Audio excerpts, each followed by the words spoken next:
Yo, what is up guys, this is Justin again, and this time I'll be bringing you guys some Search and Destroy on Face Off. This is going to be part 3, I believe, of the multiple level thinking. So I just watched 1 and 2. I actually did a whole commentary on 2 and 3, but Sony Vegas crashed, so I was kind of disappointed at that. So what I'm going to talk about in this video is going to be level 2 and level 3 thinking. Now these two are going to take quite a bit of time. I thought about splitting them up into another video, but I'm going to try to get this done as quickly as possible. So the problem is on Search and Destroy, because it's kind of a slower game, it's kind of hard to get good examples of level 2 and level 3 thinking. So on domination, I just want to put these videos out first so that when I do talk about this on a domination game, which is kind of a good example of how to play level 2 and level 3, you guys will be able to see it. So for level 2, if you guys recap it, basically it's like 0 is you don't know what you're doing, 1 is that you know what you're going to do, number 2 is going to be what you think the opponent is going to do. Okay, so now in poker, just like Call of Duty or chess or anything like that, level 2 thinking is actually the upper level. So I would say about a quarter to 30% of most Call of Duty players fall into level 2. So now I'm going to give you guys an example. So if you know me, I like to rush and I die a lot. Now I joke about dying a lot, especially on Search and Destroy, but I always try to get my deaths to kind of learn information, which I know looks really silly because I just die like instantly, but I always get like an idea. I'm always gathering information no matter what I'm doing, especially when I'm playing Call of Duty. So what I did want to talk about was that level 2 thing. And so when you have two guys that are pretty good at level 2, so like let's say I'm a level 2 rusher and the opposite would be a level 2 camper. So what happens is that as a level 2 rusher, I go in and I spot a guy camping and so on. So let's say all skills being equal, camping will always beat rushing if both players are equally skilled. Okay, we're talking about like they have the aim and all that stuff. They're just the same. Okay, so all things being equal, camping will usually beat an equal skilled rusher. That's why a lot of people camp. So I can't stand it, but that's just the way it goes. Okay, so if you're level 2 and you're playing against the level 2 camper, you will get stuck on level 2 and you can't beat this guy. So that's why a lot of times when rushers or people that don't camp, they run into guys that camp a lot. And I do this a lot too, but campers will just camp and sit there the whole time. Now, in order to defeat a level 2 camper or even a level 2 rusher, you have to think on the level of level 3, which is the most complicated one, where it's all of the levels combined, but you also are persuaded, you can think what the other guy's gonna do. Okay, so you have all these variables in your thought process, but you also know what the other guy thinks you're going to do. So let's say I had like a level 2 camper would sit like in that marble room right there, right, and just sit there, right?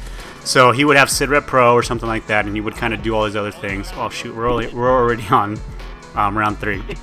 But let's say he's killing me, right? Now as a level 3 guy, I would have to anticipate what he's going to do. Okay, so typically if a camper gets 2 or 3 kills in a certain corner, they will either move or kind of go to the different side of it and kind of adjust their place down. Now if you anticipate this as a level 3 rusher, you can kind of figure out what you want to do, and you can do something that's kind of the opposite of what they would think. So sometimes it looks like I'll go to the same spot over and over and over again, but the whole point is that I anticipate that a decent camper would expect me to move, and so that's why I try to go to the other side. A real easy example would be, there's a move that a lot of people do. So you do this little crossover move. Like let's say you're going around a corner on the left side and the guy sees you, so he follows you all the way around, but then you come around really quick from the same side and kill him. So that's kind of an example of level 3 thinking, a real simple example of level 3 thinking. So for you guys, I would encourage that you try to up your game. Most of you guys that are good at Call of Duty are at level 2, where it's kind of like, I have my playstyle, I have an idea what the other guy's going to do, but that's as far as it goes. Okay. Now in domination, when I make another video about this, it'll be a lot easier to explain. But if you wanted to like get to the elite level, you have to be able to anticipate what your opponent thinks you're going to do, and you can manipulate that as well. So in poker, that's a very valuable thing. That's when you come into bluffs and all that stuff like that. So if you are playing poker, most of the time you can confuse somebody, not like on purpose, not like you're just an idiot or you get lucky, but in Call of Duty. So it's kind of like on certain levels, I can think of a mission right off the bat. It's like everybody wants the C flag, you don't want the A flag.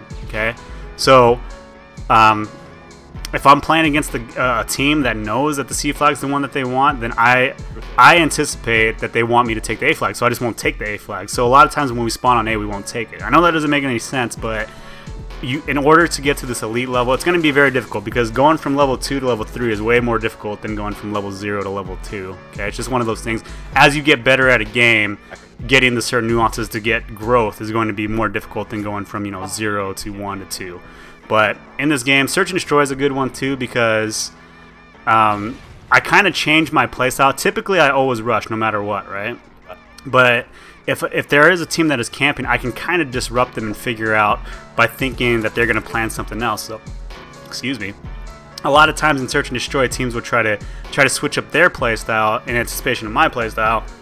But I already know that. I know it doesn't look like I think about all that stuff, but as you are playing and as you're playing more and more, I do think of that a lot, especially in Domination, even in Kill Confirmed, because the best way to beat campers, because camping will always win against the rusher, is to be on that level 3 level. So I will explain more of this on my next video, but I wanted to keep all these videos short. So other than that, I'll catch you guys later. See ya.